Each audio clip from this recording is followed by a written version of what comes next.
Special counsel Robert Mueller's indictment against 13 Russians shows no evidence of collusion between Russia and the Trump campaign. Deputy White House Press Secretary Hogan Gidley saying the indictment proves President Trump was right. This began in 2014 under then President Barack Obama's nose. He didn't do a thing about it. Long before Donald Trump announced for president, this was going on. Also, it points out clearly that in this process there was no collusion, as you just pointed out. The president said it multiple times. This makes it clear and concise for the American people and proves the president correct. No collusion between Donald Trump, his campaign, and Russia. And also, I think this is important too, it did not affect the outcome of the election whatsoever.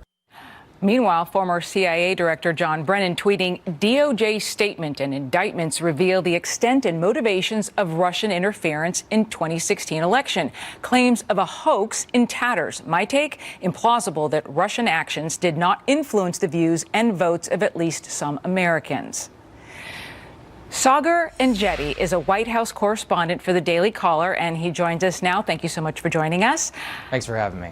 Now, is the president correct here that he is right, that these indictments clear him and others in his campaign? Because last I checked, Special Counsel Mueller is still conducting interviews. Should Mr. Trump maybe wait to declare victory until the lid is on this investigation?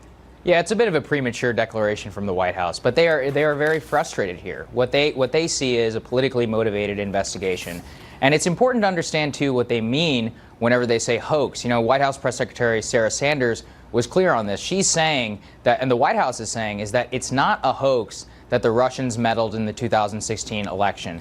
They view a hoax as, you know, the media narrative that they actively colluded with the Russians and that they obstructed justice in an effort to stop showing any sort of collusion. So that's kind of what the White House means there. But as you said, it's a bit premature to come out here and declare vindication, which is something that the president is very eager to do. You can show just how frustrated he and many other White House officials are by this ongoing investigation. You know, in the briefing room, 13 out of 15 questions most of the time are about this investigation, and it receives and breathes a lot of the air out of the room when they're trying to focus on opioids and, infrastructure and many of the other initiatives that they view as the things that the media should be focusing on from that room.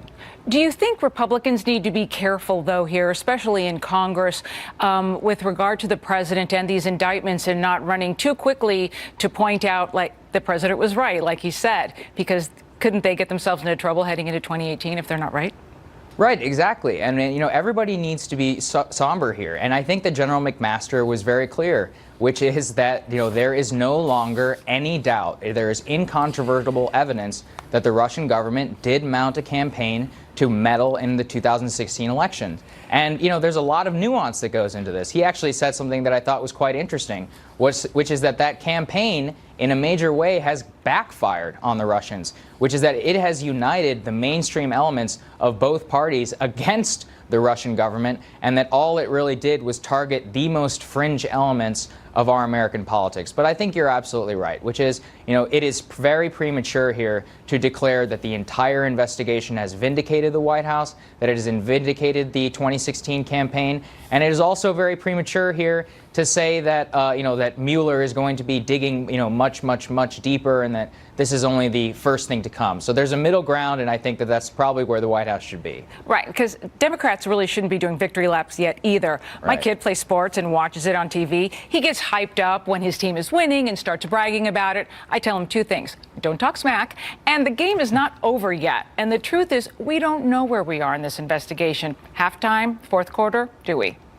Exactly. I mean, all we can do is look at the indictment and see what it tells us. The indictment, and Deputy Attorney General Rosenstein was clear on this, which is that this particular indictment, there is no allegation that an American citizen knowingly colluded with the Russian government to meddle in this election. We also know that, at the height of this campaign, the Russians were spending approximately, I think, $1.25 million per month. Now, I have talked to several campaign finance officials, within the RNC and the DNC, and that is a laughable amount of money. I mean, that is minuscule compared to the $800 million that was spent by the Clinton campaign, to the hundreds of millions of dollars that were spent by the super PACs on behalf of, President Trump and the Trump campaign.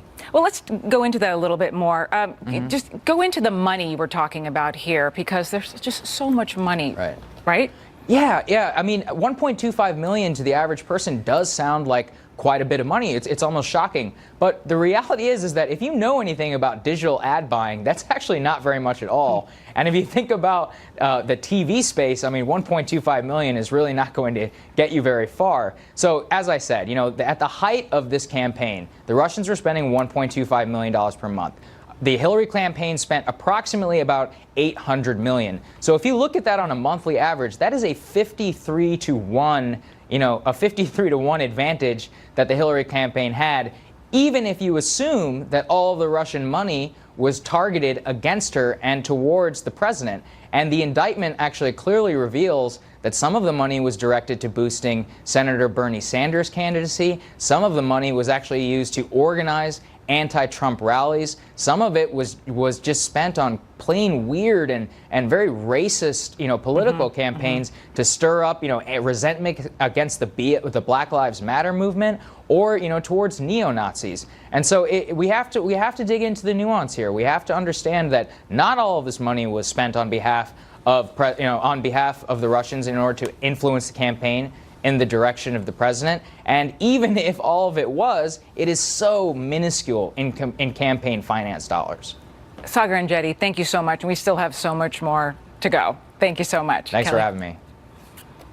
Well, Chief of Staff John Kelly is overhauling the way security clearances are handed out.